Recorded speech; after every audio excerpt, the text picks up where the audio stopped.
네, 마지막 때가 가까울수록 서로 이렇게 위로하면서 우리 좌우에 계신 분에게 주님의 이름으로 축복합니다. 우리가 알고 있는 대로 이스라엘 백성들은 남과 북으로 나눠지고 난 다음에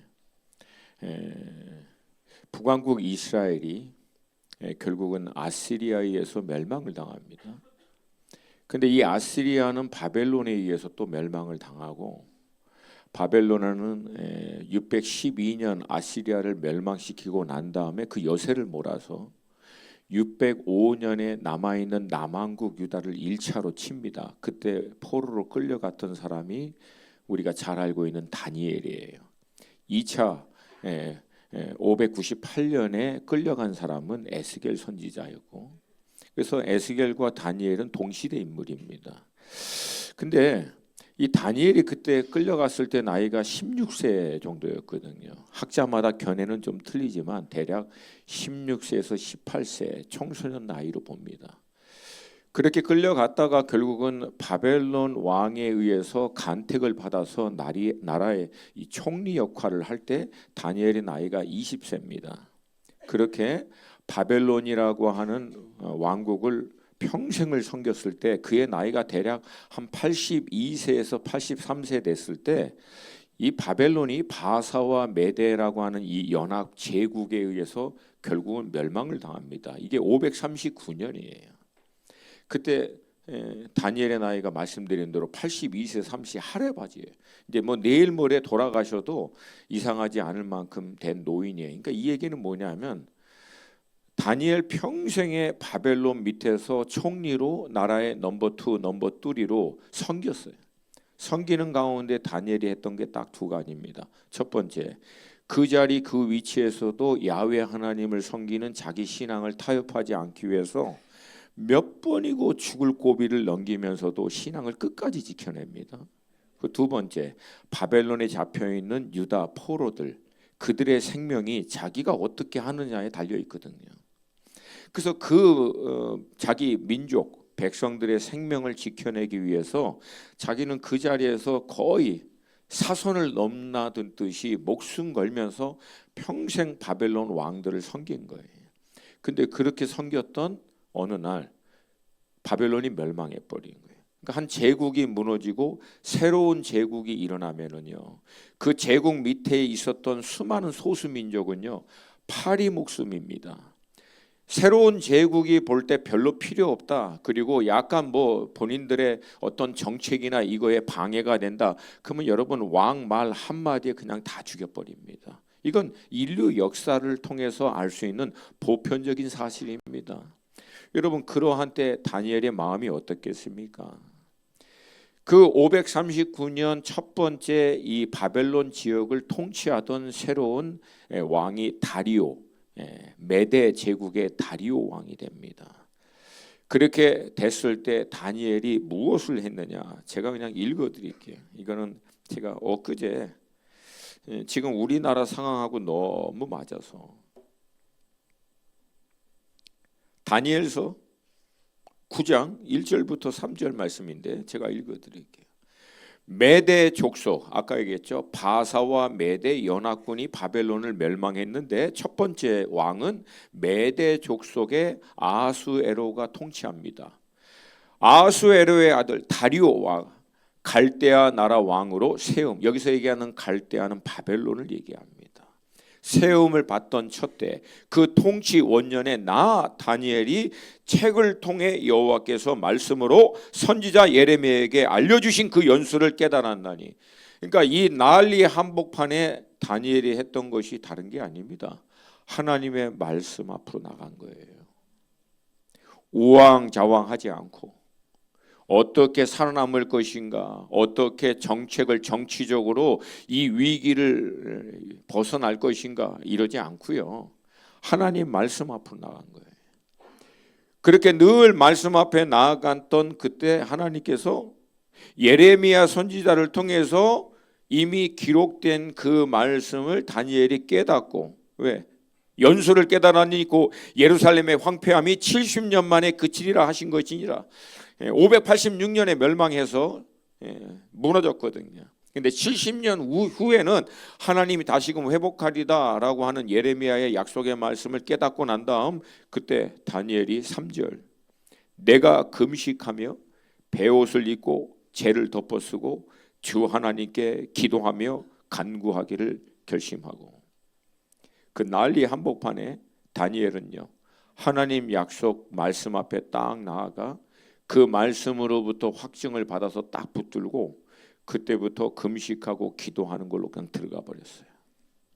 그리고 바로 그 다음 해 538년 이제는 메대가 아니라 바사 제국의 고레스가 왕이 딱 되면서 이 왕이 왕으로 등극하자마자 내린 첫 번째 칙령 왕의 명령이 뭐냐면 바벨론에 있는 모든 유다 백성들은 예루살렘으로 돌아가라.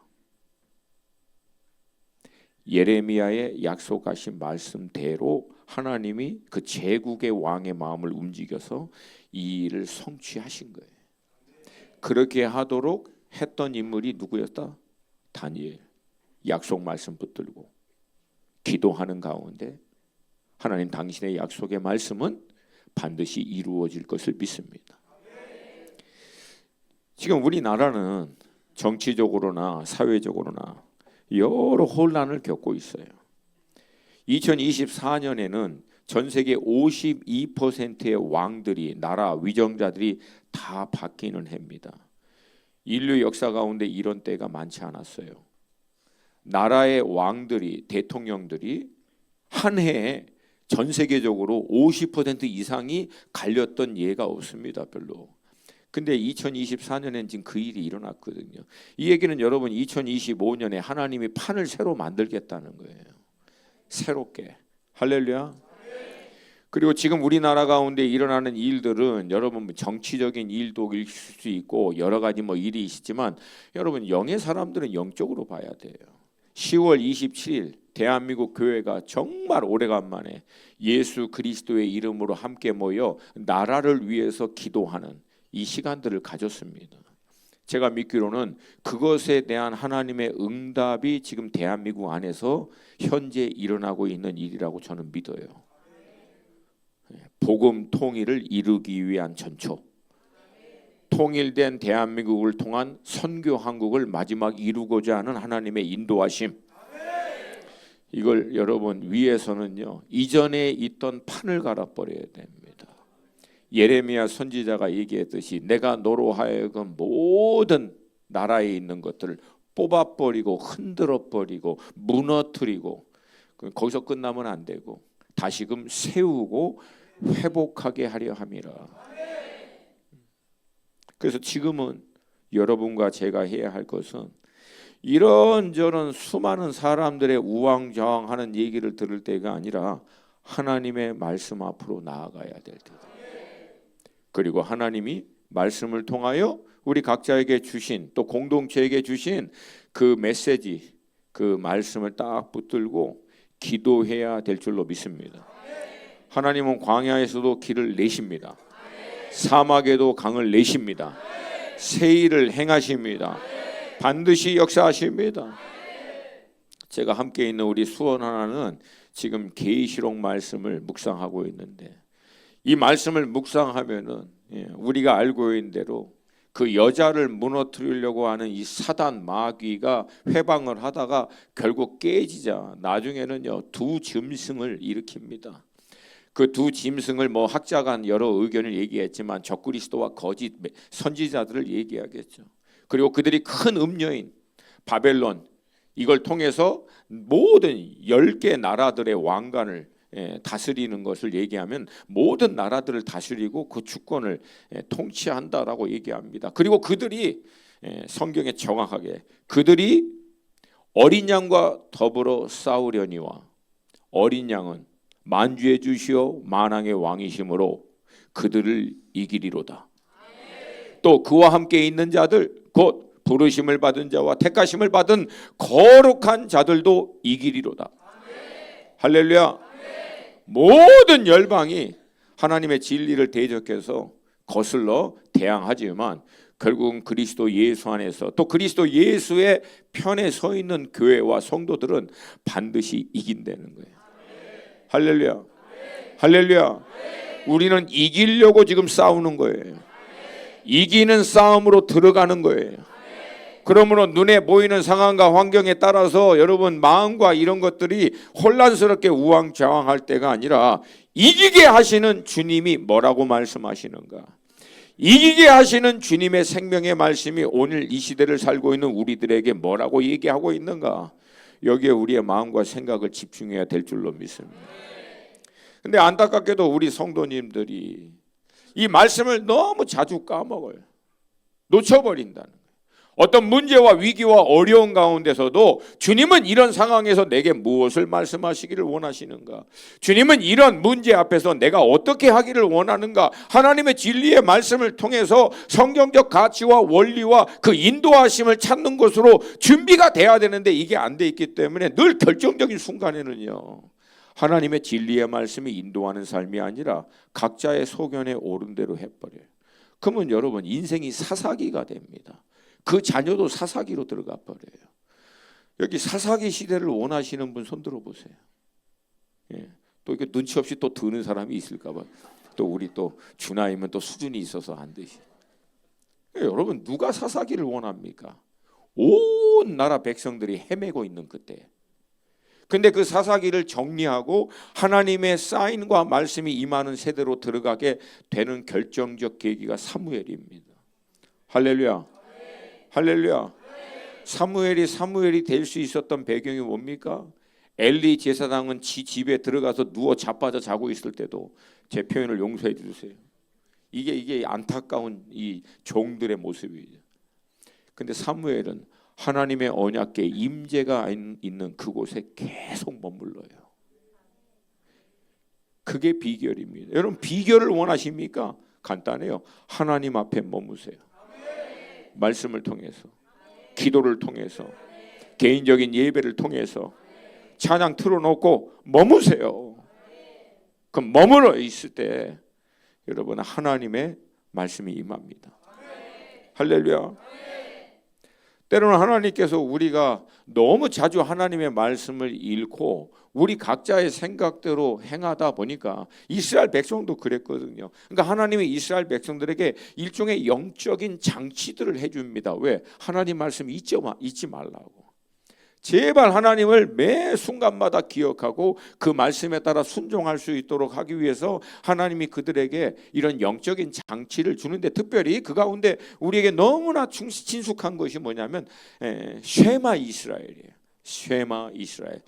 이스라엘아 들으라. 모세가 가나안 땅으로 이제 곧 들어가게 될 이스라엘의 이 세대들에게 마지막으로 유언적으로 주신 메시지가 바로 우리가 알고 있는 대로 신명기 이 말씀인데, 이 신명기 말씀에서 하나님께서 이스라엘 백성들에게 잊지 말고 제발 하나님의 이 말씀을 들으라라고 줬던 메시지가 있어요. 이게 대표적인 신명기 쉐마의 말씀인데 6장 4절부터 9절 말씀이에요. 우리 함께 화면을 보고 같이 읽습니다. 시작. 이스라엘아 들으라. 우리 하나님 여호와는 오직 유일한 여호와시니 너는 마음을 다하고 뜻을 다하고 힘을 다하여 내 하나님 여호와를 사랑하라. 오늘 내가 내게 명하는 이 말씀을 너는 마음에 새기고 내 자녀에게 부지런히 가르치며 집에 앉았을 때든지 길을 갈 때든지 누워 있을 때든지 일어날 때든지 이 말씀을 강론할 것이며 너는 또 그것을 내 손목에 메어 기호를 삼으며 내 미간에 붙여 표로 삼고 또 내 집 문설주와 바깥문에 기록할지니라. 아멘, 아멘, 아멘. 다시 4절. 이스라엘아 들으라. 첫 번째 메시지가 뭡니까? 우리 하나님만이 유일한 하나님이시다. 우리가 믿고 있는 예수 그리스도의 하나님만이 유일하신 참 하나님이신 줄로 믿습니다. 두 번째, 그러므로 어떻게 하라? 5절 말씀이에요. 5절 말씀. 하나님만을 사랑하라. 그냥 사랑하라고 얘기하지 않아요. 여러분 성경에 이런 표현들을 잘 보셔야 돼요. 마음을 다하고 뜻을 다하고 힘을 다하고. 왜 이렇게 하라고? 하나님 사랑하는 게 만만치 않다는 거예요. 하나님이 아니라 세상의 만몬, 이 물질과 권력과 인기와 명예 이런 것들을 쫓아가는 것이 대세가 된 이 세상 한복판에서 하나님만을 사랑하는 것이 녹록지 않다는 거예요. 그냥 쉽고 편안하게 신앙생활 절대 되지 않습니다. 왜? 사단이 그렇게 안 내버려둬요. 그러니까 세상은 여러분들이 가만히 있어도 사랑할 수 있어요. 이 시대를 살고 있는 우리 그리스도인들이 정신을 차려야 돼요. 넉넉고 계시면 여러분이 세상 사랑하는 거 전혀 부담 없이 아무 노력하지 않아도 자동적으로 할 수 있습니다. 근데 하나님을 사랑하기 위해서는 목숨을 다하고 마음을 다하고 뜻을 다하여 몸부림쳐야만 가능합니다. 그게 이 세상의 원리예요. 그래서 하나님을 사랑하되 어떻게? 사생결단하고 사랑하라. 하나님 놓치면 내 인생 끝난 거라고 믿고 사랑해라. 왜? 하나님 안에만 생명이 있기 때문에, 하나님 안에만 대안이 있기 때문에, 하나님 안에만 우리의 미래가 있기 때문에, 소망이 있기 때문에, 참 평안이 있기 때문에 하나님 사랑하는 일에 목숨 걸으라는 얘기예요. 6번째 6절, 그렇게 하기 위해서는 어떻게 하라? 하나님이 주신 말씀, 하나님이 주신 명령을 마음에 새겨두고 있으라고요. 그리고 7절 다음, 너의 자녀들에게도 그렇게 하라. 여기 부모님들이 많은데요. 부모님들 제발 자녀들에게 그냥 아무 말이라도 하지 마시고 성경의 말씀을 하세요. 성경에서 얘기하고 있는 말씀을 하시라고요. 그렇게 해가지고 네가 뭐가 되려고 그래? 뭐가 되든 될 거예요. 근데 성경의 말씀을 해야지. 하나님 너를 사랑하신다고, 하나님이 네 인생 가운데 놀라운 일을 행하실 거라고. 막 답답하고 복장 터지는 거는 모든 부모의 공통적인 마음이죠. 왜 안 그러겠어요? 그럼에도 불구하고 약속의 말씀, 언약의 말씀, 진리의 말씀, 이 말씀으로 선포하는 거 계속 반드시 하나님께서 인도해 주실 거라고. 제 아내하고 저가 오랫동안 이제 우리 둘째 대학을 위해서 기도하는데, 저희들 지형이 이제 갔던 대학이 있어요. 그러니까 저희는 둘째도 그쪽으로 가서 뭐 저희들이 이제 방문할 때 편안하게 좀 할 수 있도록, 뭐 저희 아이들은 다 미국 쪽이니까. 근데 떨어졌어. 안 됐어. 안 됐는데 너무 아버지 안 됐어요. 아니, 그러니까 옆집애가 떨어진 것 같아. 얘기하는 게 보니까 너무 편하게 얘기하는 거예요. 막 속에서 복장이 터지죠 그냥. 근데 그 내색을 하면 또 안 되니까 그래도 하나님 뭔가 인도하심이 있을 거라고. 그러니까 미국은 여러 대학을 넣어요. 근데 저희들이 가장 먼저 우선순위로 원했던 곳이 있었는데 그 형이 갔던데 안 된 거예요. 근데 제 아내는 그냥 딱 심플하게 얘기하더라고. 하나님이 너를 위해서 가장 좋은 걸 예비했을 거야. 걱정하지 마. 반드시 인도해 주실 거야. 와, 저는 막 속에서 난 옆에서 그냥 할 수 없이 아멘, 아멘, 나도 아멘, 아멘, 아멘, 아멘. 예, 그런 거예요. 그래서 여러분, 자녀들에게 여러분이 말씀으로 늘 선포하고 강론하려면 부모인 여러분이 말씀으로 무장하셔야죠. 그러지 않으면 세상 얘기합니다. 인간적인 말 할 수밖에 없어요. 아멘입니까? 그렇게 가까이 하나님의 말씀을 하기 위해서는 어떻게 해야 되는가? 그게 8절이에요. 이게 영적인 장치입니다. 어떻게 하라고요? 말씀을 손목에 메고 미간, 이마라는 거예요. 이마에 붙여놓으라는 거예요. 놀랍게도 여러분, 유대인들은 지금도 이 말씀대로 해요. 같이 한번 사진을 볼까요? 저 이마에 네모난 박스 있죠? 팔뚝에 가죽끈 같은 걸 메고 알통 있는 이 부분에 박스가 딱 있죠. 두 번째 사진 보여주세요. 지금도 저렇게 붙이고 다녀요. 지금도 붙이고 다녀요. 이게 몇천 년 전 준 말씀인데 지금도 저렇게 붙이고 다녀요. 그 다음에 뭐라고 얘기합니까? 집을 나갈 때든지 바깥에든지 문설주에다가 붙여놓으라 그럽니다. 세 번째 사진, 네 번째 사진. 저렇게 지금도 붙여놓고 저 안에 말씀을 넣어놓고요. 나가면서 만지고 나가고 들어오면서 또 만지고 들어오고. 그러니까 말씀을 늘 가까이 두게 하는 장치를 이제 해놓는 거예요. 오늘 우리가 읽은 본문의 말씀도 쉐마의 말씀인데 이 신명기는 2세대들에게 준 말씀인가에 반면 오늘 이 말씀은 1세대들에게 주신 하나님의 쉐마의 말씀입니다. 저는 오늘 이 말씀을 통해서 여러분과 이 시대를 살고 있는 우리들에게 주시는 하나님의 음성을 다시금 좀 확증받는 시간이 되기를 축복합니다. 앞으로 우리가 사는 시대는 더 혼란스럽고 답답하고 그리고 굉장히 무분별한 이 분별력을 갖기에 굉장히 힘든 시대에 살게 될 거예요. 왜? 제가 방금 얘기했잖아요. 요한계시록에 적그리스도하고 거짓 선지자하고 보니까 여러분 양의 얼굴을 갖고 있고요. 용의 권세의 말을 갖고 있대요. 그 얘기는 뭡니까? 생긴 건 예수고 입에는 어마어마한 권세 있는 말씀이 나고 죽은 자도 살린대. 불도 떨어지게 하고. 그러면 여러분 우리가 말씀으로 무장되어 정확하게 우리가 믿고 있는 예수 그리스도를 아는 데서 자라가고 준비되지 않으면 넘어간다 안 넘어간다? 넘어간다 안 넘어간다? 저는 절대 안 넘어갈 거예요. 결단한다고 안 넘어가는 게 아니라 안 넘어가도록 준비된 자만 안 넘어간다는 거예요. 아멘입니까? 아멘입니까?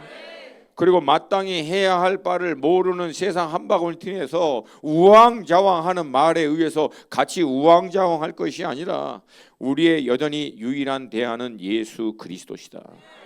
그리고 그분의 진리의 말씀이다. 이걸로 교회가 준비돼야만 우왕좌왕하는 세상 한바구니 틈에서도 우리는 명확하게 몸인 교회를 인도하시는 주님의 인도하심을 따라 살 수 있다. 아멘입니까? 그러므로 여러분 모든 영적인 싸움의 시작은 가장 간단한 원리로 말씀을 가까이 하는 데서부터 시작합니다. 말씀을 가까이 하는 데서부터 시작합니다. 여러분 원수가 우리 쓰러뜨리려고 할 때 간단합니다. 가장 1차적으로 하는 것은 시험을 주는 게 아니에요. 우리로 하여금 믿음의 삶에서 말씀에서부터 멀어지는 것이 습관이 되고 편안해지도록 만드는 거예요. 그러면 그 사람은 원수가 미혹하기 아주 쉬운 상태가 됩니다. 믿음의 규칙적인 삶에서 말씀에서부터 멀어지면 원수가 미혹해도 잘 넘어갈 수 있는 상태가 돼버려요. 이걸 알아야 돼. 막 무섭게 사단이 뭐 어마어마한 위기와 문제를 이렇게 치고 들어오고 물론 그럴 수 있지만 대부분 그렇게 안 해요. 자연스럽게 조금씩 신앙의 삶에서부터 멀어지고 말씀에서부터 조금 게을러지게 만들어요. 그러면 우리의 상태가 영적인 컨디션 자체가 사단이 어떻게 미혹해도 팍팍 쓰러질 수밖에 없는 지경에 이르게 된다는 거예요. 그래서 여러분 두 가지를 모이기를 힘쓰세요. 이 아멘이 조금 작아요. 모이기를 힘쓰세요. 도대체 뭐가 그렇게 바빠서 교회 모임을 하면은 뭐 이렇게 맨날 교회가 모이냐고. 아니 안 모이면 뭐 할 건데 여러분. 안 모여서 도대체 뭐 하세요? 나가서는 모든 우선순위를 여러분의 영을 살리고 깨우고 그리스도 예수 안에서 여러분들을 강하게 세워줄 수 있는 교회 모임에 우선순위를 두세요. 모이기를 패하는 어떤 사람들의 습관과 같이 하지 말고 그날이 가까울수록 더욱 모이기에 힘써라. 성경 말씀대로 하는 사람은 살아요. 아멘입니까? 두 번째, 말씀을 가까이 하세요. 우리가 알고 있는 대로 이스라엘 백성들은 애굽에서 나온 지 3개월째 시내 산이 있는 시내 광야에 도착합니다. 그리고 시내 광야에 거의 한 9개월을 머뭅니다. 그리고 난 다음에 우리가 알고 있는 대로 하나님은요 이스라엘이라고 하는 이 민족 전체를 완전히 대대적으로 다 뜯어고칩니다. 어떻게? 완전히 전투할 수 있는 태세로 준비시켜요. 그래서 20세 이상으로 싸움에 나갈 남자의 숫자를 계수하는데 60만에서 조금 넘습니다. 그래서 여자와 아이와 이거 노인들 다 해서 한 200명 이상이 애굽에서 나왔을 것으로 추정하는 거예요. 왜? 20세 이상 남자들의 숫자가 60만이기 때문에. 그리고 난 다음에 하나님이 이스라엘 전체를요 군대 진으로 4개로 개편을 시킵니다. 그리고 행진할 때도 군대 순서로 나갈 행진을 시키는 거예요. 그러니까 한 공동체를 완전히 전쟁에 나갈 수 있는 군대식으로 다 개편시킨 거예요. 여러분 이 마지막 때에 교회가 회복해야 할 정체성은 바로 이 군대입니다. 할렐루야. 우리 주나임 안에는 약간 좀 그런 기운이 달아서 제가 좀 감사해요. 군대 같아. 물론 최전선에서 뛰어야 될 세대가 있고 후방에서 중보하고 재정을 대는 또 어른 세대가 있어야 되고 또 옆에서 또 마치 이제 다음 세대로 싸울 수 있기 위해서 준비하고 훈련해야 되는 어린아이와 같은 세대가 또 필요한 줄로 믿습니다. 그러니까 싸움은 젊은 힘 넘치는 너희들이 나가서 싸워 이게 아니에요. 마지막 요엘 때는 하나님이 세대를 일으키는데 그 세대는 모든 세대예요. 아비들도 꿈을 꾸고 젊은이들이 비전을 보고 아이들이 예언을 하는 마지막 세대는 그 세대가 특정한 세대를 얘기하는 게 아니라 마지막 때 영적인 싸움을 함께 싸울 수 있는 모든 세대를 얘기합니다. 할렐루야. 이런 공동체가 얼마나 건강한지 몰라요.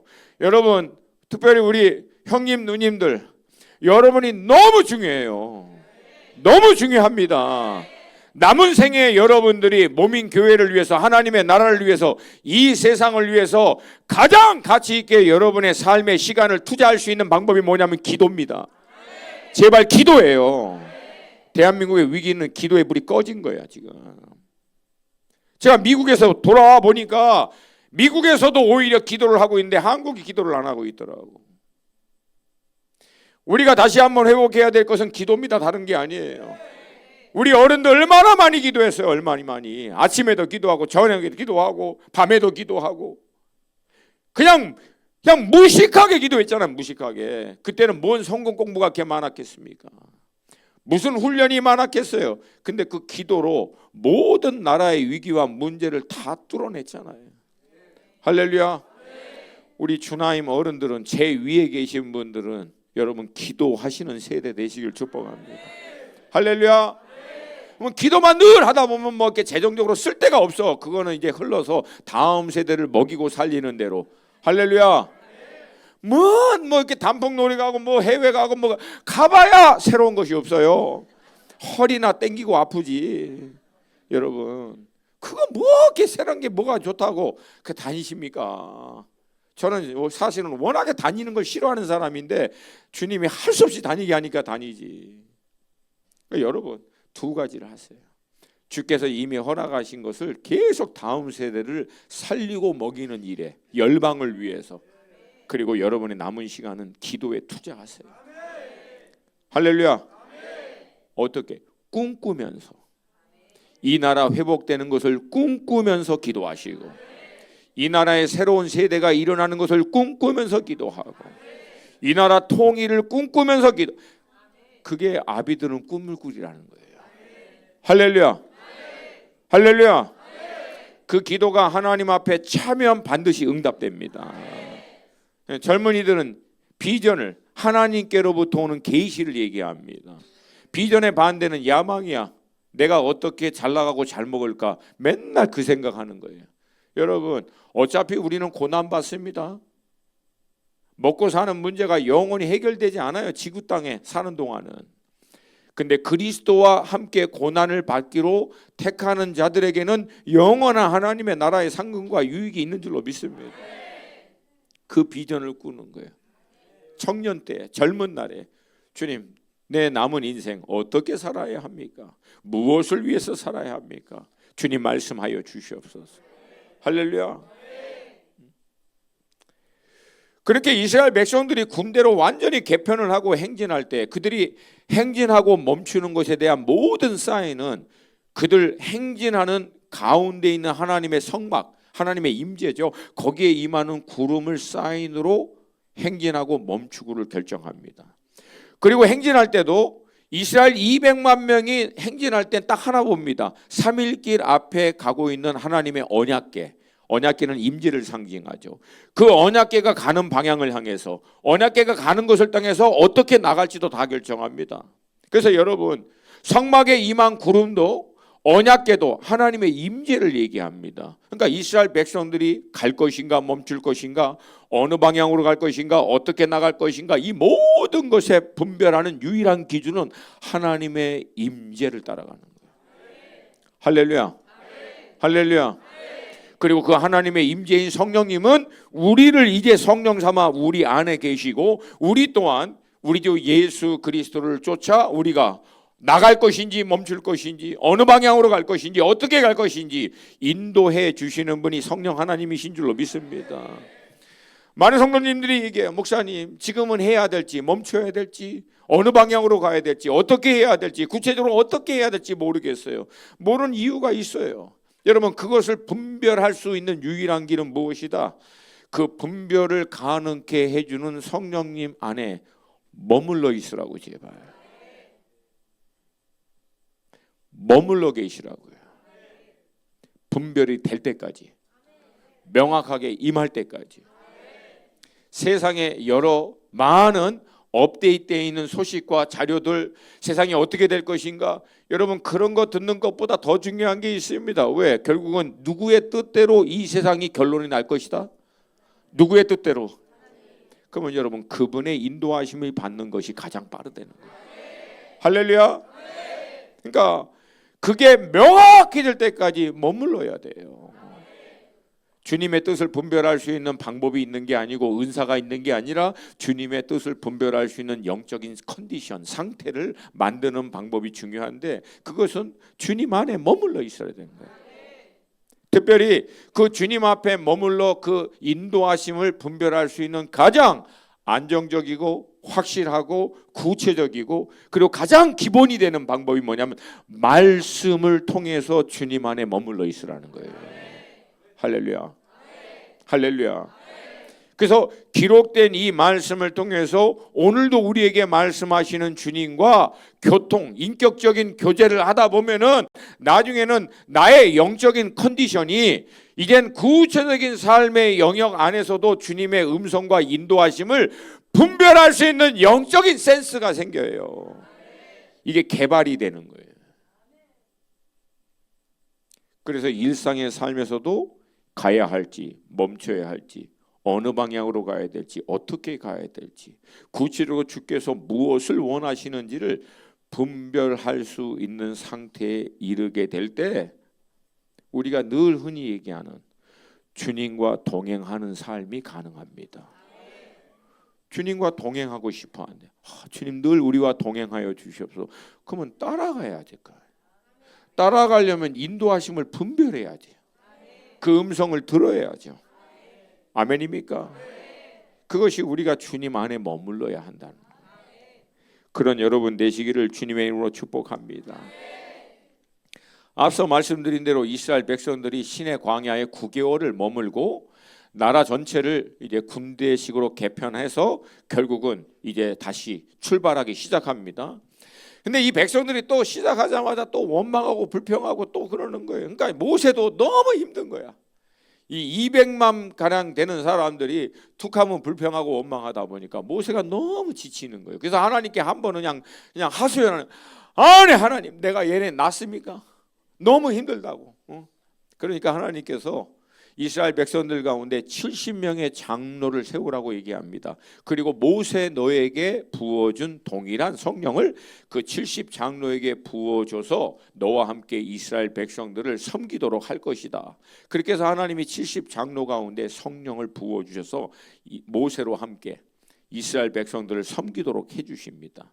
그리고 난 다음에 곧바로 안타깝게도 어떤 문제가 터지냐면 모세 옆에 가장 측근으로 섬겼던 누이 미리암, 그 다음에 형 아론, 이 두 사람이 모세를 대적해서 일어납니다. 모세가 애굽 여자를 첩으로 이제 취했다고 그거를 빌미로 아마 그동안 쌓였던 것 같아.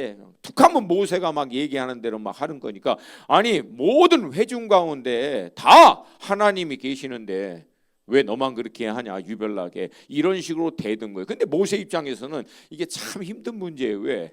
이게 자기 형하고 누이야. 이거 뭐 대놓고 잘라버릴 수도 없고 이게 어떻게 할 방법이 없네. 이때 여러분 하나님이 친히 나서서 정리를 시켜주십니다. 민수기 12장 6절부터 8절 함께 읽습니다. 시작. 이르시되 내 말을 들으라. 너희 중에 선지자가 있으면 나 여호와가 환상으로 나를 그에게 알리기도 하고 꿈으로 그와 말하기도 하거니와 내 종 모세와는 그렇지 아니하니 그는 내 온 집에 충성함이라. 그와는 내가 대면하여 명백히 말하고 은밀한 말로 하지 아니하며 그는 또 여호와의 형상을 보고는 너희가 어찌하여 내 종 모세의 비방하기를 두려워하지 아니하느냐. 아멘. 하나님의 말씀의 핵심은 간단합니다. 너희들과 모세는 다르다. 모세는 내가 이 백성을 전체를 인도하기 위해서 세웠고 이 백성을 어떻게 인도할지를 친히 친밀하게 직접 얘기한 나의 종이다. 그러므로 선 넘지 말라는 거예요.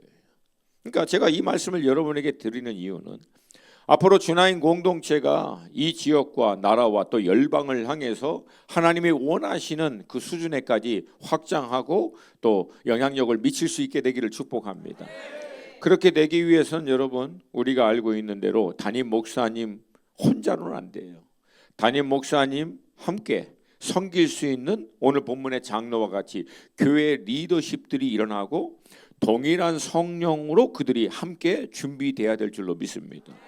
할렐루야. 하나님이 그렇게 세우는 이유는 딱 하나예요. 몸인 교회 공동체를 잘 들으셔야 돼요. 이 단어를 섬기라고. 섬기라고. 섬기라고. 섬기라고 세운 거예요. 군림하라고 세우는 게 아니고 섬기라고. 아멘입니까? 그럼에도 불구하고 하나님이 세워두신 영적인 리더의 선은 넘치가지 말라는 거예요. 넘지 말라는 거예요. 아멘입니까? 아멘입니까? 이걸 명확해야 하나님이 세운 공동체의 질서에 따라 하나님이 원하시는 모습으로 함께 성장하며 나아갈 수 있게 될 줄로 믿습니다. 결국 그들이 이 사건 이후에 바란 광야에 도착해서 12명의 정탐꾼을 우리가 알고 있는 대로 가나안 땅으로 보냅니다. 그렇게 정탐을 끝내고 12명이 와서 보고를 하는데 우리가 알고 있는 대로 10명은 부정적인 얘기라고 갈렙과 여호수아 2명만 들어가서 취하자고 얘기합니다. 근데 우리가 여러분 잘 들어야 될 것이 이 10명이 거짓말을 한 게 아니에요. 10명은 가나안 땅에 있는 팩트를 그대로 얘기한 거예요. 현실, 사실대로 얘기한 거예요. 근데 중요한 것은 현실과 사실에 이들의 눈과 마음이 딱 묶여버리자 나중에는 현실과 사실 이 팩트에만 머무르지 않습니다. 이 팩트가 그들을 눌러서 나중에는 과대 포장을 해버려요. 그래서 그 땅은 그 땅에 있는 사람들을 삼키는 땅이다. 우리는 그 안악 자손을 보니까 그들 앞에 가면 메뚜기 같더라고요. 여러분 사람이 아무리 커도 어떻게 사람이 메뚜기 같아 보일 게 있습니까? 그리고 거기 무슨 삼키는 땅이야. 거기 뭐 지진이 있었어? 지네들이 정탐하는 동안에 그런 일 없었거든. 근데 잘 들어야 돼. 현실적인 문제에 매여버리면 반드시 이렇게 돼요. 온갖 부정과 두려움이 우리를 잡아버려요. 현실적인 명확한 팩트대로 해야지. 근데 사람은 여러분 명확한 팩트대로 하는 인간이 없어요. 팩트에 현실의 문제에 잡히면 반드시 그것이 우리로 올가매요. 그리고 두렵게 만듭니다. 그래서 과대망상을 하는 거예요. 이러다가 이거 죽는다. 이렇게 되면 이거 다 죽어. 이러면 끝나. 이렇게 돼서 두려움이 그 인생을 인도합니다. 이게 그 똑똑하다고 하는 현실주의자들의 근본적인 문제예요. 근데 반대로 갈렙과 여호수아는 현실의 팩트에 눌리지 않고 현실의 팩트는 물론 힘들죠. 그러나 하나님의 약속의 말씀을 딱 붙습니다. 현실의 문제를 돌파할 수 있는 약속의 말씀. 그리고 이들은 믿음으로 반대로 선포해요. 그들은 우리의 밥이다. 우리는 그들 앞에 메뚜기다. 이게 현실에서 나온 결론이고요. 약속의 말씀의 결론은 뭡니까? 그들은 우리의 밥이 될 것이다. 그러니까 우리 믿음의 사람들은 여러분의 삶의 현장에 있는 현실의 팩트를 쫓아 삽니까? 아니면 그 팩트 현장 가운데서도 여전히 역사하시는 하나님의 약속의 말씀을 붙들고 삽니까? 어찌됐든 두 번째. 할렐루야. 할렐루야. 믿는 사람은 현실주의자가 아닙니다. 물론 현실을 무시하라는 얘기가 아니에요. 근데 눈에 보이는 것에 의해서 이 세상이 돌아가는 게 아니에요. 하나님의 말씀대로 돌아가는 거지. 할렐루야. 할렐루야. 그래서 여러분이 눈에 보이는 현실, 문제, 실제적인 그 사실에 의해서 여러분이 마음이 너무 힘들고 어려우면 어디로 돌아와야 된다. 빨리 말씀 앞으로. 말씀 앞으로. 말씀 앞으로. 아멘입니까? 말씀의 관점에서 현실을 봐야죠. 그때 달리 보여요. 다른 차원으로 보인다. 모두가 안 된다고 할 때 된다라고 얘기할 수 있게 되는 거예요. 결국은 못 들어갑니다. 우왕좌왕하다가 막 원망하고 하다가, 근데 여러분 놀랍죠? 하나님은 우리 말씀대로 해줘요. 못 들어간다고 하니까 안 들여보내요. 아유, 지금 하는 꼬라지를 보니까 이 나라 통일은 안 돼. 하나님이라도 안 돼. 아니, 예언을 하고 아주 선포를 저주를 해요. 저주로. 그럼 안 되죠, 여러분. 믿음으로 선포해야지. 할렐루야. 여러분, 예수님 올 때는 모든 나라와 민족과 족속과 방언 가운데 주 예수를 오시옵소서 환영하고 있는 하나님의 예배자들이 단 한 나라도 족속도 예외 없이 다 일어난다는 거예요. 그러면 대한민국 안에서 통일과 함께 그런 사람들이 일어나요, 안 일어나요? 일어나요, 안 일어나요? 일어나요, 안 일어나요? 그러면 대한민국 통일돼요, 안 돼요? 아멘입니까? 이 땅 가운데 하나님의 흰옷 입은 거룩한 백성들이 일어나 주 예수여 다시 오시옵소서 찬양하고 예배하는 일들이 있어요, 없어요? 그걸 약속의 말씀을 붙들고 현실 앞에서 그걸 선포해야죠. 반드시 이 나라 이 민족 통일됩니다. 복음 통일됩니다. 이제 한민족이 되어 오실 메시아를 준비하고 찬양하는 거룩한 백성들이 이 땅에서 일어날 것입니다. 여러분, 이게 영적인 공기를 바꾸고 나라를 향한 하나님의 뜻을 이 땅 가운데 임하게 하는 통로가 되게 될 줄로 믿습니다. 그리고 그 난리치고 난 다음에 광야로 내몰리게 낸 다음 하나님께서 그들이 여전히 연약함에도 하나님께 나아갈 수 있는 제사의 제도를 상세히 설명해 주고, 이 제사는 오실 메시아였던 예수 그리스도의 십자가의 대속을 예표하는 거였죠. 그리고 난 다음에 곧바로 한 사건이 터집니다. 그것은 뭐냐면 하나님의 말씀을 그렇게 했는데도 불구하고 안식일을 범하여 안식일 가운데 일을 하다가, 그리고 하나님이 이 문제를 굉장히 단호하게 다루세요. 그리고 난 다음에 주신 말씀이 오늘 본문이에요. 그러니까 왜 그런 거예요? 자꾸만 까먹는 거예요. 말씀과 계명과 규례를 하나님이 그렇게 얘기하고, 쉐마 이스라엘 제발 좀 들어라, 기억해라, 그리고 하나님 말씀대로 순종하고 살아라 했는데, 문제가 뭐냐면 이게 계속 까먹는 거예요. 삶의 실질적인 현장에 들어가면 여기서는 막 아멘 할렐루야, 근데 놀랍게도 집에만 가면 까먹어. 일하는 데만 가면 까먹어. 하얘져. 모든 게 하얘고. 그리고 각자의 소견에 오른 대로, 그냥 눈에 보이는 대로 세상 유행, 방식, 패턴, 가치 흘러가는 대로 하면서 주님 도와주세요, 역사해 주세요. 이건 이상하게 돌아가 버리는 거예요.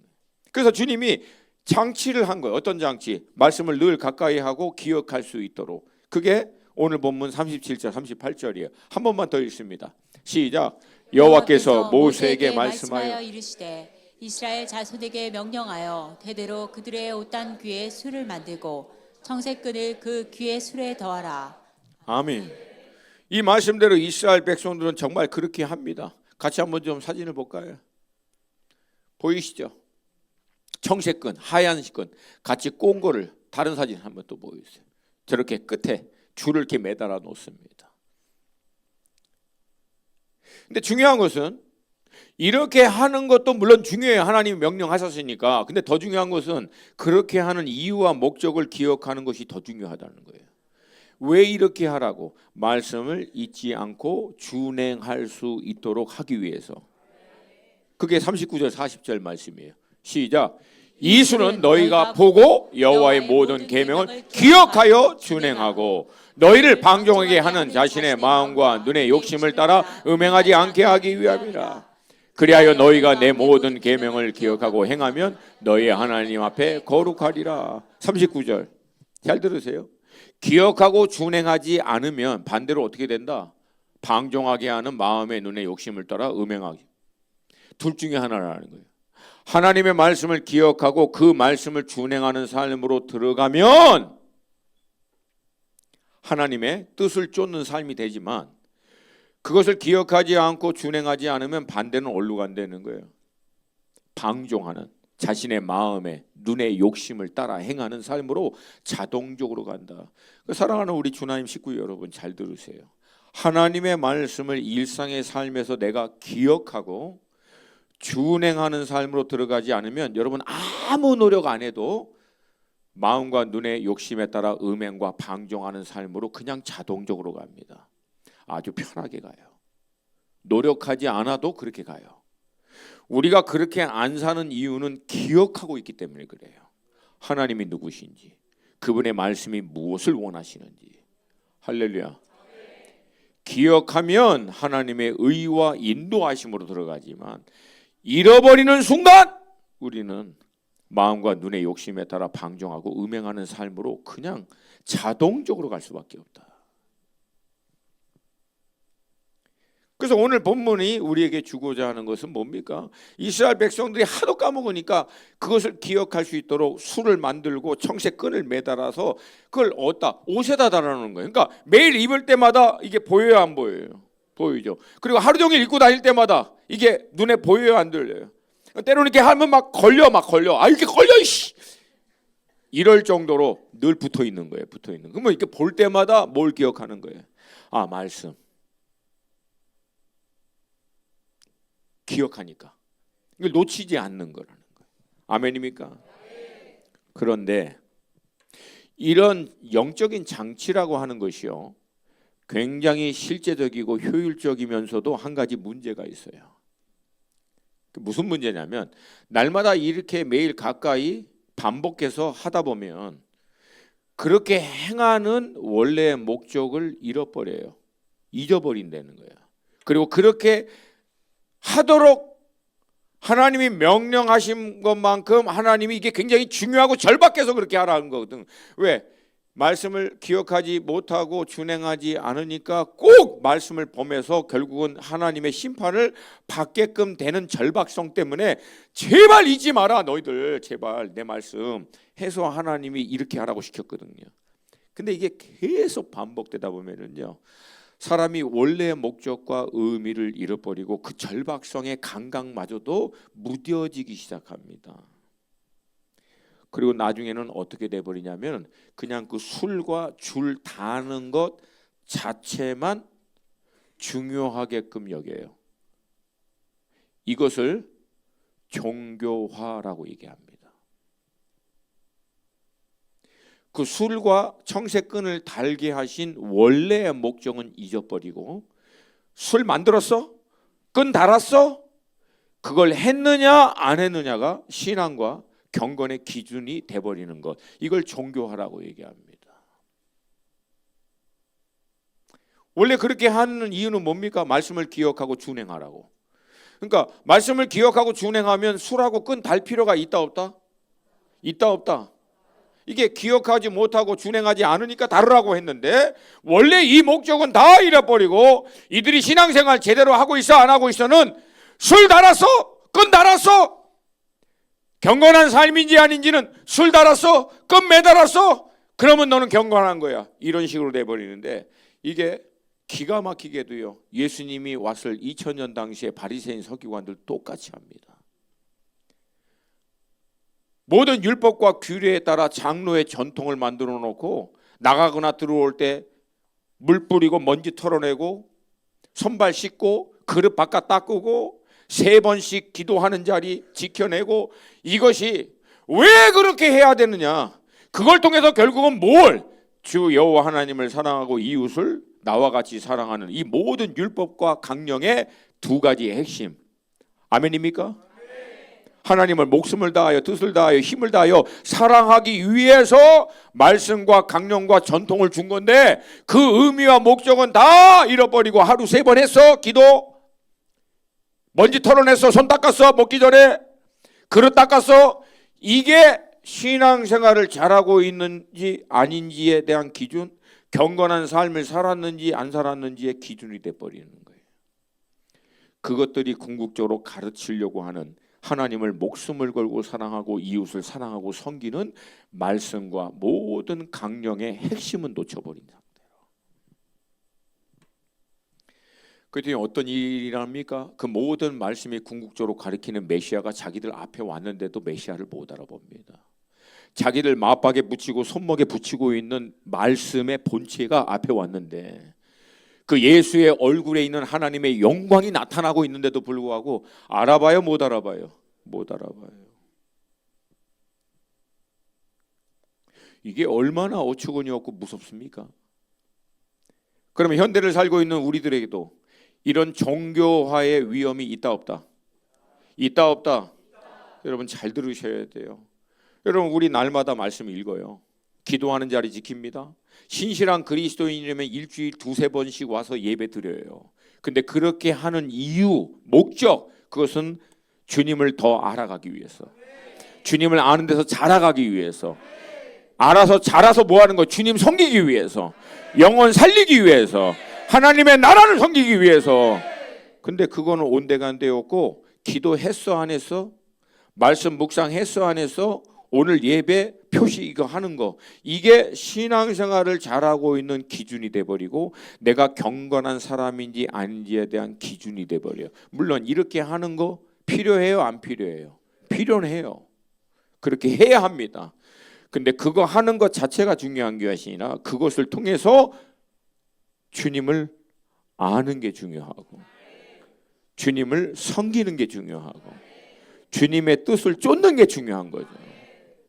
근데 그게 없어져 버리는.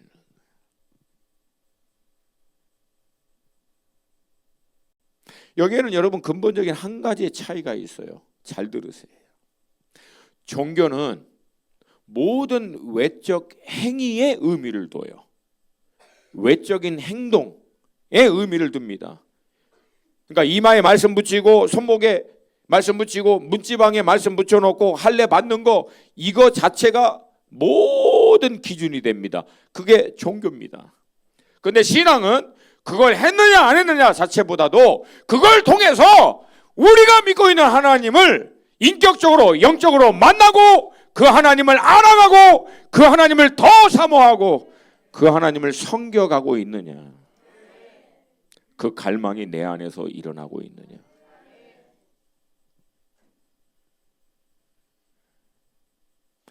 그 결과가 외적인 열매죠. 그러니까 외적인 열매는 추구하는 게 아니라 결과로 나타나는 거예요.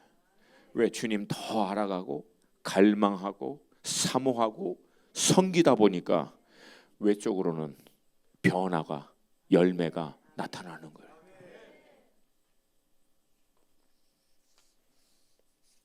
그래서 사도 바울은 당시 이 할례 문제로 시끄러운 사람들에게 할례는 육신이 아닌 게 아니라 할례를 어디서 받으라? 마음으로 받으라. 경건의 모양이 중요한 게 아니라 얼마나 경건한 모양을 갖고 있느냐, 얼마나 경건한 모양을 추구하느냐, 이게 중요한 것이 아니라 경건의 능력을 회복하는 것이 중요하다. 여러분 경건의 능력과 경건의 모양의 차이는 간단합니다. 종교인들은 경건의 모양을 추구합니다. 거룩하게 되는 거.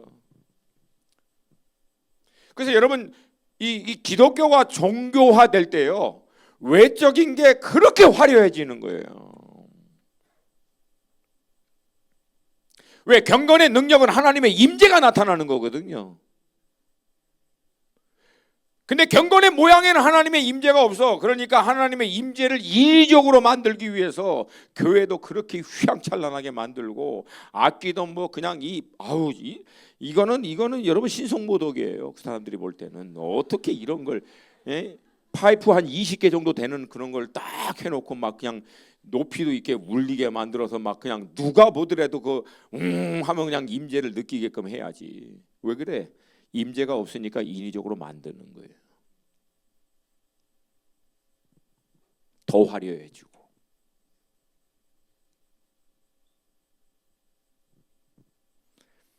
경건의 능력은 살아계신 하나님을 만난 자들 안에 회복됩니다. 그래서 여러분 말씀을 읽을 때도, 기도를 할 때도, 예배를 드릴 때도 딱 하나만 집중하셔야 돼요. 주님을 만나는 거예요. 주님 만나 주시옵소서. 주님 말씀하여 주시옵소서. 살아계신 하나님과의 인카운터라고 하잖아요. 대면하는 사건. 이게 없는 거는 반드시 100% 종교화됩니다. 100% 종교화됩니다. 그러면 살아계신 하나님과 대면하고 만나기 위해서는 우리가 어떻게 해야 합니까? 딱 하나입니다. 갈망이에요. 그러니까 종교화가 된 사람들의 문제가 뭔지 압니까? 하나님을 만나고자 하는 갈망이 없어요. 그 사람들 기대도 안 해. 아예 들어올 때부터 그런 믿음이 없어. 그냥 오늘 때우고 가는 거야. 그러면 나는 신실하게 신앙생활 경건한 삶을 살고 가는 거야. 그거에 종교라는 거예요. 그 종교. 그게 2000년 전 예수님을 십자가에 못 박은 종교고. 근데 신앙생활은 유일하게 한 가지 갈망하는 거예요. 주님 오늘도 나를 만나 주시오. 그래서 주님이 그 기도에 바리새인은 나는 3일에 아니 하루에 3번씩 금식하고 뭐하고 주님 제하고 달라서 너무 감사합니다 막 이러고 있을 때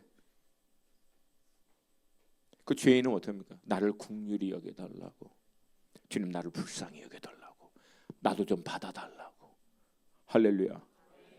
그래서 여러분 신앙에 있어서 여러분 빨간불은 여러분 안에 간절함이 없어지는 거예요. 여러분의 신앙의 연륜이 얼마나 오래된 거에 상관없이 만약에 여러분 안에 이 믿음 생활에 대한 이 간절함, 이 갈망이 만약에 식어가고 있다, 이거 여러분 빨간불 돼가고 있는 거예요. 그럼 그거는 구하셔야 돼요. 하나님 내 안에 하나님 당신을 향한, 주님 당신을 향한 갈망을 다시금 회복시켜 달라고. 근데 많은 경우 이 갈망을 나에게 이게 식어가게 하는 건 간단합니다, 여러분. 다른 갈망이 더 커. 그러니까 주님의 갈망이 있는데 갑자기 막 그 갈망이 막 없어져 버리는 게 아니라 가시덤불과 돛짝과 같이 이렇게 다른 갈망에 있어 이렇게 눌려버리고 있는 거라고요. 어떻게 해야 돼? 같이 모여서 기도할 때 그거 놓고 기도할 때 기도하셔야 돼. 무엇은 가시덤불 성령의 불로 태워달라고. 내 안에 다른 갈망을 통해서 주님을 향한 갈망을 가로막고 있는 모든 잡다한 것 성령의 불로 다 꼬실러 달라고. 할렐루야. 할렐루야. 자, 그렇다면 이제 오늘 이 말씀을 구체적으로 이 시대를 살고 있는 우리들은 어떻게 적용할까요? 우리도 이제 맞박에다가 말씀 붙이고 나갈 때 다 손목에다가 이제 말씀 붙이고 집 이제 뭐 그 초인종 옆에다가 말씀 붙여놓고 이제 해야 됩니까? 말씀드린 대로 이 모든 목적은 뭐라 그런 거예요? 말씀을 가까이 하는 거예요. 기억하도록 하기 위해서. 할렐루야. 그래서 이 말씀을 이 시대를 살고 있는 우리 그리스도인들에게 적용할 수 있는 가장 첫 번째 실제적인 거, 말씀을 가까이 하는 훈련을 하라는 거예요. 언제까지? 이게 습관이 될 때까지. 할렐루야. 일 갔다 딱 들어와서 씻고 여러분 뭐 식사하고 좀 쉬더라도 다시 말씀으로. 아멘이 작아졌어요. 할렐루야. 할렐루야. 뭘 하다가도 다시금 말씀으로. 직장 딱 가서 책상에 앉으면 막 하지 말고 단 5분이라도 말씀으로. 우리 주부님들 새끼 보내고 남편 보내고 뭐 이렇게 하여튼 다 보내고 난 다음에 막 전화해갖고 어디 그냥 요즘에 맛집 생겼다고 그 카페 만나자고 하기 전에 다 보내고 난 다음에 정리해놓고 묵상하는 자리로. 할렐루야. 할렐루야. 가까이 하는 훈련을 하라는 거예요. 자, 훈련은 여러분이 어떤 단계가 몸에 익숙해지도록 무한 반복하는 게 훈련이에요. 자, 훈련의 정의 따라서 아시겠죠? 어떤 단계가 여러분에게 몸에 배어서 굳이 애를 쓰지 않아도 너무 자연스럽게 나올 수 있게끔 될 때까지 무한 반복하는 게 훈련이라는 거예요. 그래서 말씀이 여러분에게 늘 일상의 삶에서 어디 갔다 와도 여러분 다시 말씀, 뭐 할 때도 말씀, 너무 분주해서 뭐 하루 이틀 좀 제대로 못해도 말씀을 안 읽으니까 영이 막 뻐근하고 막 영이 땡기고 그래서 다시 말씀 될 때까지 가까이 하는 것을 인위적으로 여러분이 훈련처럼 해야 한다. 그냥 어떻게? 절대 안 됩니다. 그냥 절대 안 돼요. 이건 여러분들이 그렇게 훈련을 하셔야 돼요.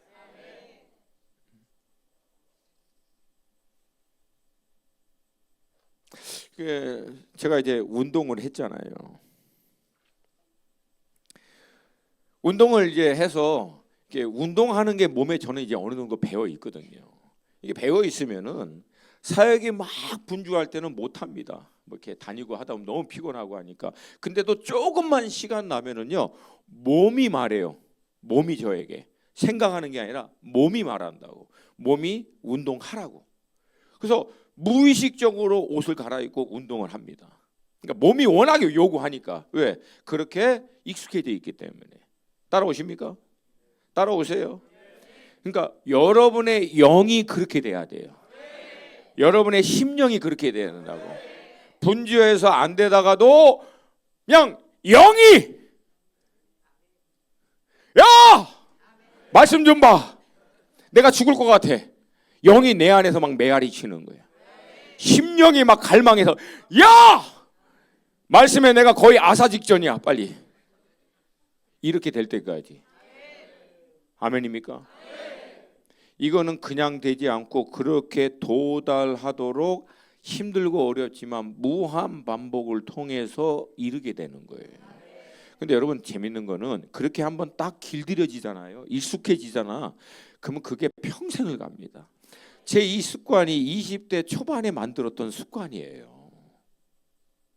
제 지금 기도하는 습관이 20대 중반에 만들었던 기도하는 습관이었고 20대 후반 30대 제가 말씀을 보던 습관이 지금까지 이어오는 거고 습관이 그만큼 무섭다는 거예요. 할렐루야. 할렐루야. 우리 형제님들 차 딱 몰고 가면은 여러분 뭐 차 딱 타자마자 그냥 말씀 들으면 돼. 그럼 내릴 때 끄고 탈 때 다시 켜고 그러면 여러분 차 안에서만 성경 통도 끝납니다. 사실은 진짜로. 왜? 대부분 현대인들은 차 안에 평균 보내는 시간이 한두 시간이 되거든요. 따라오시죠. 버스 타거나 전철 타면은 말씀 딱 들어. 뭐 할 거예요 거기서? 이럴 거예요?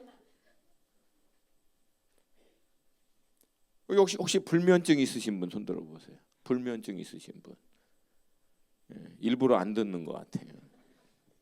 말씀을 들으시면 깊은 임재 가운데로 그냥 들어갑니다. 그냥. 특별히 이 말씀을 늘 가까이 하는 훈련에 대해서 성경이 우리에게 이렇게 얘기합니다. 여호수아 1장 8절이에요. 같이 한번 좀 읽겠습니다. 천천히 같이 있습니다. 시작. 이 율법책을 내 입에서 떠나지 말게 하며 주야로 그것을 묵상하여 그 안에 기록된 대로 다 지켜 행하라. 그리하면 내 길이 평탄하게 될 것이며 내가 형통하리라. 아멘. 하나님의 이 말씀을 내 입에서 떠나지 말게 하라. 그리고 그것을 주야로 묵상하여. 이 묵상하여의 히브리 원어는 중얼중얼하여. 그러니까 입에서 떠나지 말게 하려고 하는 방법은 뭐예요? 말씀을 늘 주야로 어떻게 하라? 중얼중얼. 아멘입니까? 그래서 여러분 이전에도 얘기한 적이 있는 것 같지만 묵상은 간단합니다. 현대인들이 이상하게 복잡하게 만들었죠. 성경에서 얘기하는 묵상은 굉장히 간단해요. 우리 주나님도 묵상하는 교재 있죠? 아니 그러니까 여기서 사용하는 거. 자, 그래서 날마다 여러분 주어진 본문의 말씀을 천천히 소리내어 반복해서 읽는 거. 그거 자체가 묵상이에요. 다시 시작. 아멘. 얼마나 왜? 묵상은 애들도 해야 되거든. 인지 능력이 떨어지는 어른들도 다 할 수 있어야 되거든요. 그래서 성경은 우리에게 어렵게 안 가르쳐요. 그냥 여러분 만약에 요한복음 1장 1절부터 10절이다. 오늘은. 그러면 1절부터 10절을 천천히 소리내어 반복해서 읽는 거예요. 읽고 난 다음에 읽으면서 생각하는 거예요. 어떤 생각? 곰곰이 생각하다. 그게 묵상의 뜻이거든요. 하나님, 이 말씀을 통해서 저에게 지금 뭘 말씀하시려고 하지? 하나님이 이 말씀이 도대체 뭘 얘기하는 거지? 그리고 이제 질문하다. 하나님, 이 말씀을 통해서 오늘 이 시대를 살고 있는 저에게 뭘 얘기하시려고 하십니까? 질문하고 난 다음에 잠깐 머무는 거예요. 한 5초, 10초. 그리고 나서 또 읽어요. 어떻게 읽는다? 예. 읽으면서 또 질문하는 거예요. 이 말씀을 통해서 하나님이 지금 나에게 뭘 얘기하시려고 하지? 그리고 또 질문하는 거예요. 하나님, 이 말씀을 통해서 저에게 지금 뭘 얘기하시려고 하십니까? 그리고 잠깐 또 머무는 거예요. 5초, 10초. 그 다음에 또 어떻게 다시? 이거를 계속 하다 보면은 어느 순간에 읽다가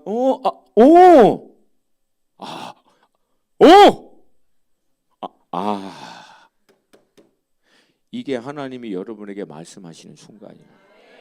그렇게 하면서 떠오르는 어떤 말씀, 단어, 구절, 찬양의 어떤 소절, 아니면 지난번 들었던 말씀의 어떤 특정한 내용, 아니면 여러분의 일상에서 경험했던 어떤 사건들, 이렇게 떠오르는 것이 오늘 이 기록된 말씀을 통해서 하나님이 개인적으로 내게 주시는 메시지로 삼는 거예요.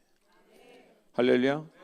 그리고 그 말씀을 여러분이 여러분의 문장으로 간단하게 한 문장으로 한 글로, 오늘 하나님이 영혼들을 무조건 용서하라고 하는 게 있다면 오늘은 어떤 사람을 만나든 무조건 용서한다. 근데 운전하러 딱 갈 때 막 그냥 갑자기 막 결혼이 용서합니다 주님, 용서합니다 주님.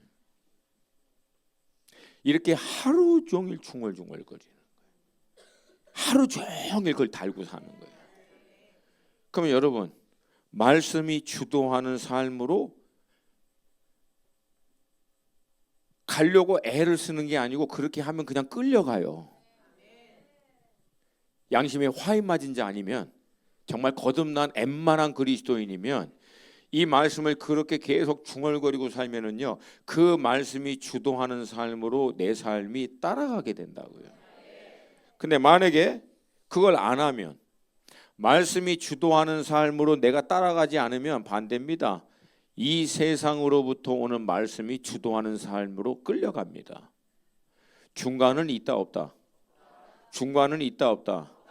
그러니까 하나님의 말씀의 지배를 받아서 그 말씀을 내가 가까이 하고 계속 중얼거리면서 그 말씀의 인도하심을 따라가든지, 아니면 이 세상이 여러 경로를 통해서 내게 끊임없이 집어넣으려고 하는 세상의 메시지로 내가 끌려가게 되어 있다라고 하는 거예요.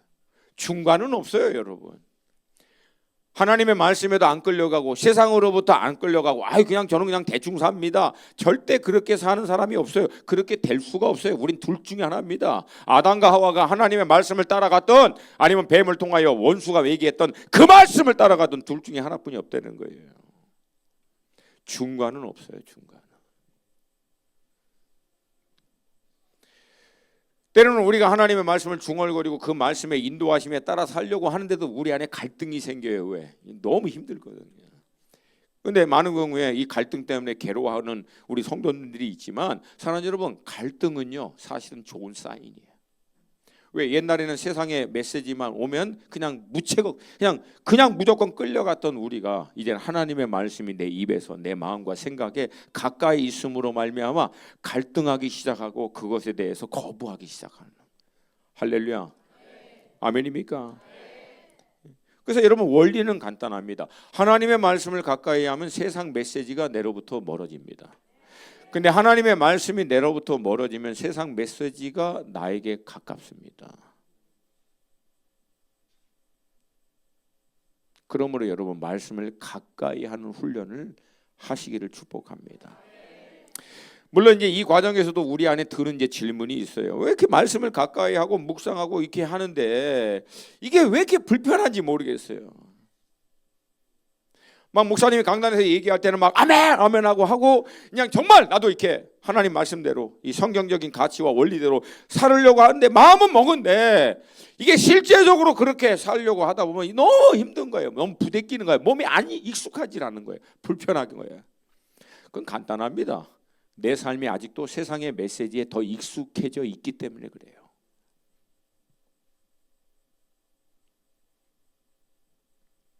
그러니까 세상의 원리, 가치, 유행, 기준에 따라 사는 게 내가 더 익숙해져 있으니까 이제 하나님의 말씀에 따라 사는 것이 그만큼 불편하다는 얘기예요. 잘 안 되는 거예요. 답답하고 더 안 되는 것 같고.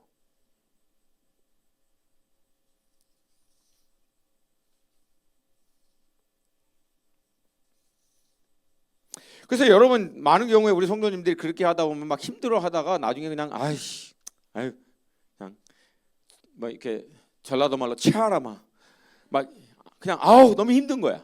근데 여러분 그렇게 멈춰버리면은요 그냥 끝나는 거예요 거기서. 이거 다시 한번 운동의 원리를 얘기할게요. 여러분 운동을 여러분들이 이제 어떤 특정한 운동을 이제 하다 보면은요 좀 이제 좀 제대로 하고 싶을 때가 있잖아요.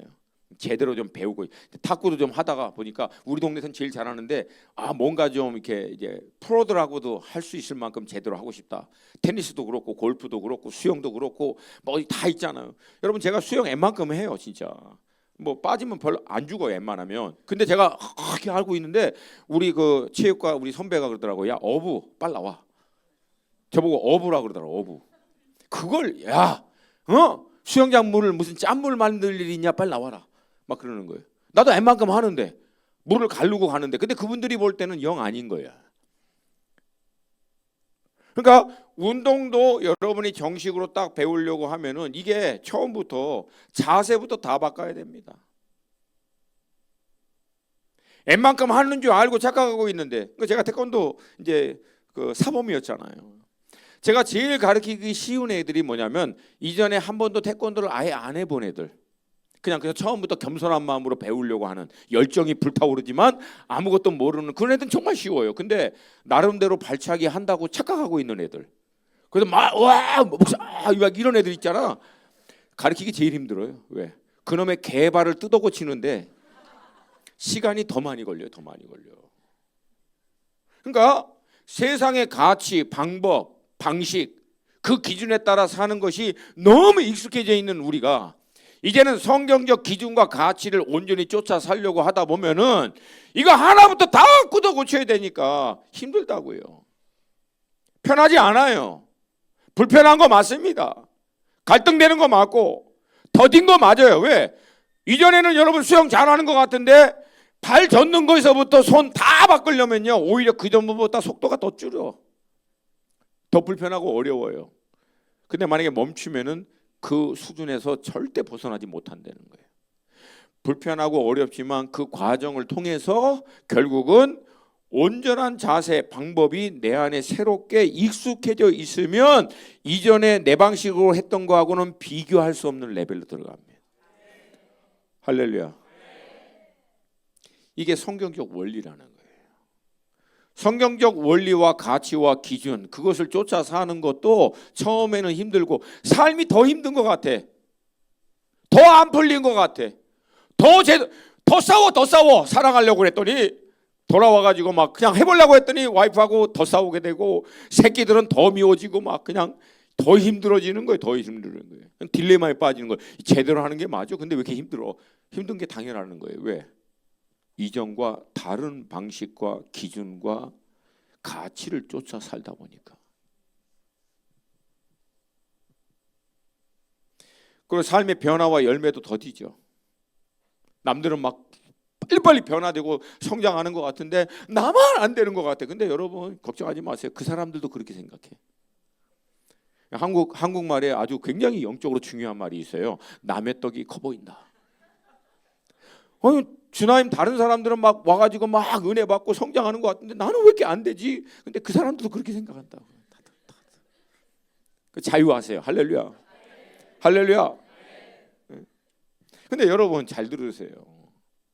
우리가 말씀을 가까이 하고 준행하여 성경적인 가치를 쫓아 사는 삶이 마치 이제 하나님 지금부터 우리가 말씀 묵상이라고 말씀 통독이라고 하는 예배라고 동전 딱 들 테니까 삶의 놀라운 변화라고 하는 드링크 코카콜라 같은 거 이거 하나 하나님 딱 빨리 주세요. 이런 식으로 돼요 안 돼요? 돼요 안 돼요? 아니 무슨 우리 하나님이 자동 판매기입니까? 근데 성도님들이 많은 경우 그렇게 생각해. 오늘 내가 마음 먹고 뜻을 정하고 이제부터 말씀을 읽기로 시작했다. 이제 묵상하기 시작했고 예배를 통해서 정말 강력하게 주님의 임재를 사모하고 그렇게 하기로 결정했습니다라고 하는 코인 동전을 딱 넣으면 하나님 놀라운 하나님의 역사 변화라고 하는 음료수를 빨리 빼내달라고. 근데 여러분 우리가 알다시피 우리가 믿고 있는 하나님은요 자동 판매기가 아닙니다. 인격이세요. 살아계신 분이시라. 그 오랜 과정들을 통해서 하나님은요, 우리 안에, 우리가 알게 모르게 우리 안에 새 일을 행하시는 줄로 믿습니다. 우리가 고민해야 될 것은 왜 이렇게 열매가 안 나오지, 왜 이렇게 변화가 안 나오지가 아니라 하나님께 나아가는 우리의 중심의 태도, 동기, 이거를 점검해야 한다. 내 안에 정말 하나님을 향한 갈망이 여전히 남아있는가? 하나님을 예배하고자 하는 목적은 나는 과연 무엇인가? 이 예배 대상에서 하나님이 막 역사하셔서 삶에 막 당장 어떤 열매가 나와야 되는 거, 맨날 이런 것만 생각하고 있는 거 아니면 정말 내가 예배를 드리는 하나님 그분을 정말 알고 싶은가? 주님 알고 싶다고, 만나고 싶다고.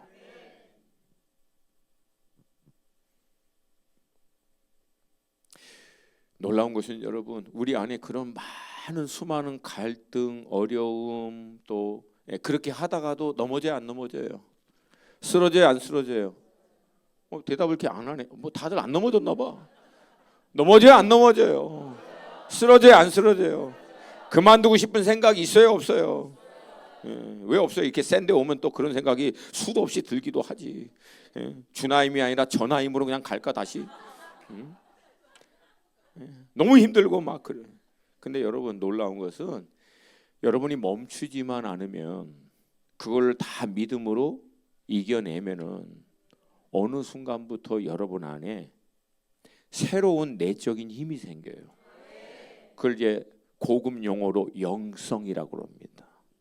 그 영성이 뭐냐면, 이전에는 방종하는 마음, 방종하다 뭐냐면 기웃기웃거리다, 세상을 향해서 기웃기울이던 마음과 생각, 눈에 보이는 거에 따라서 기웃기웃거리던 그런 것들을 하던 여러분 안에, 아, 이건 아니지, 이젠 돌아서자, 이제 멈추자 라고 하는 내적인 마음들이 일어나기 시작해요.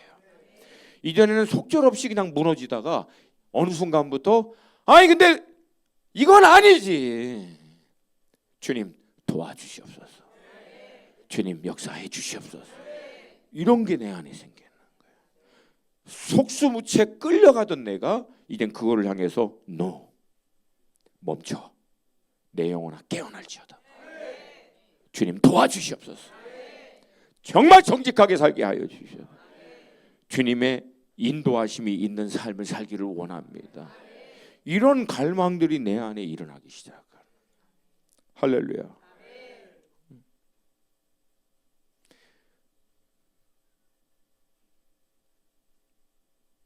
그러면 이 갈등과 싸움에서 궁극적으로 우리가 승리하려고 하면 어떻게 하는가? 원리는 간단합니다. 내가 먹고 취하는 편으로 나는 기울어진다.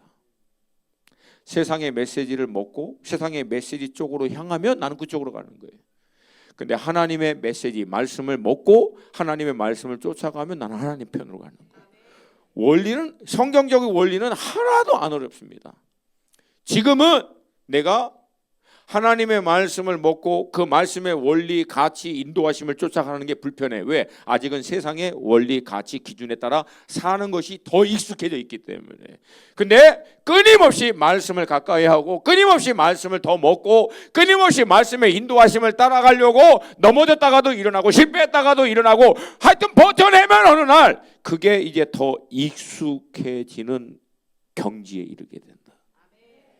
그리고 오히려 반대인 세상을 향해서 no, 예수의 이름으로 떠나갈지어다, 주님 이거 옳지 않습니다, 제 마음과 생각이 돌이키게 하여 주시옵소서. 이게 가능해진다는 거예요. 그러다가도 넘어져 안 넘어져? 쓰러져 안 쓰러져요? 그럼 어떻게 하면 돼? 다시 일어나서 다시 말씀 앞으로, 다시금 인도하심을 따라서. 할렐루야, 할렐루야. 사랑하는 주나님 성도 여러분, 하나님은 여러분이 1000번 넘어진 것을 보지 않아요. 다시 일어난 한 번을 보고 계시지. 여러분이 1000번 실패한 것을 기억하지 않습니다. 다시 시작하는 것을 기억하시지. 할렐루야. 언제든지 어떤 상황에서 어떤 자리에서 어떤 지경에 이르렀더라도 다시 시작하면 하나님은 은혜를 부어주십니다. 다시 시작한다고 마음을 먹고 발걸음을 틀으시면 하나님 역사해 주십니다. 놀랍지 않아요? 여러분, 안 되는 게 아니에요. 사실은 내가 그렇게 선택을 안 하는 거지. 선택에 대한 것은 내 결정입니다. 해내느냐 안 내느냐는 두 번째예요. 그렇게 살기로 갈망하고자 하는 선택은 내가 해야 한다. 그건 하나님이 할 수 있다 없다? 그건 없어요. 볼지어다 문 밖에서 내가 들으느니 누구든지 내 음성을 듣고 문을 여는 건 내가 해야 된다. 문을 열고 그 말씀을 쫓아가기로 결정은 내가 해야 한다는 거예요. 그 결정 위에 하나님은 역사하십니다. 다시 넘어져도 또 일어나서 또 결정하는 거예요. 쓰러졌다가도 일어나서 또 결정하는 거예요. 다시금 말씀 앞으로 나가고 기억할 수 있도록 해달라고 하고, 그때 주님께서 반드시 역사할 줄로 믿습니다. 여러분, 이 난리를, 그렇죠? 경건한 신앙생활이라고 하기보다는 하여튼 이게 어떻게 보면 난리죠. 이 난리를 치다가 어느 날 문득 예배를 드리면, 아니면 기도할 때, 아니면 때로 개인적으로 말씀을 이렇게 읽는데 내 안에 문득 이런 확신이 생겨요. 그렇게 난리치고도 멈추지 않고 다시 마음을 돌이켜 진리의 말씀을 쫓아 주님 인도해 달라고 예배를 드리는 어느 순간, 오늘 본문 마지막 말씀처럼 하나님이, 주님이 나의 주님인 거야. 아, 주님이 내 주님이야. 누군가의 주님이 아니라, 아, 이제 주님, 나의 주님, 나의 하나님, 나의 예수님, 나를 인도해 주세요. 이게 내 안에 오기 시작해요. 할렐루야. 근데 여러분, 우리가 나의 주님이 되어주기를 원하는 갈망보다 주님 그분이 우리의 주님 되시기를 더 갈망하시는 걸 아세요? 오늘 마지막 구절이 그 말이잖아요. 41절 같이 한번 읽습니다. 시작. 나는 여호와 너희 하나님이라. 나는 너희의 하나님이 되려고 너희를 애굽 땅에서 인도해 내었느니라. 나는 여호와 너희의 하나님이니라. 아멘. 나는 여호와 너의 하나님이라. 나는 너희 하나님이 되려고 내 아들 예수 그리스도의 생명의 값을 대속의 값으로 지불하고 죄와 사망에서 너를 인도하여 너의 하나님이 되고자 하는 여호와 하나님이니라. 할렐루야. 할렐루야. 실상은 우리와 함께 하시고 동행하시기를 원하시는 분은 누구세요? 하나님 그분이세요. 우리가 하나님과 함께 하고자 하는 갈망하고는 비교할 수 없을 만큼. 어떻게 알아요? 그 갈망을 위해서 어떠한 대가 지불을 했는지를 보면 알잖아요. 여러분과 우리 중에서 하나님과 함께하는 갈망을 위해서 자기 새끼 생명을 대신 지불할 만큼 나는 하나님과 함께하기를 갈망합니다. 그만큼 대가 지불할 사람이 있습니까? 누가 있어요 우리 중에? 우리는 안 돼요. 근데 하나님은 하셨거든요. 죄와 사망으로 멸망할 우리와 함께하고 싶어서 그 갈망이 얼마나 컸냐면 자기 아들을 대속의 값으로 지불할 만큼 나는 너희의 하나님이 되고 싶어. 너희와 함께하고 싶어. 그리고 내가 너희와 함께할 수 있는 길로 인도하기 위해서 이 말씀을 내가 너희들한테 줄 거니까 가까이 하고 늘 기억하고 이 말씀을 쫓아와. 그러면 내가 반드시 너의 하나님이 될 거야. 그리고 너희를 향한 나의 뜻을 반드시 이룰 것이야. 이게 우리가 믿고 있는 하나님이신 줄로 믿습니다. 우리를 향한 계획, 뜻을 그분은 다 아세요, 모르세요? 성경은 안다고. 너희를 향한 뜻을 내가 아나니 소망이에요. 생명을 주려 함이라. 더 풍성히 얻게 하려 함인 줄로 믿습니다.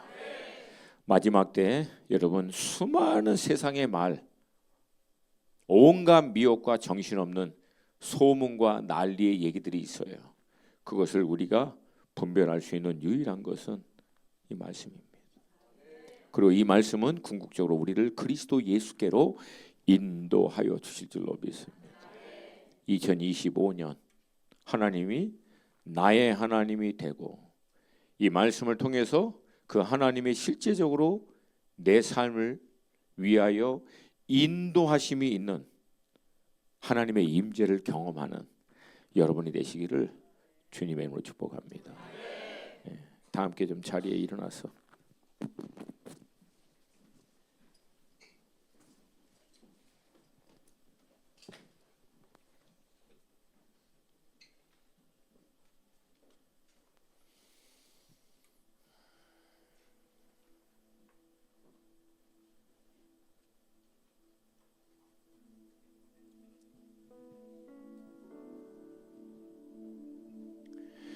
이 시간 우리 딱 한 가지만 놓고 기도할게요.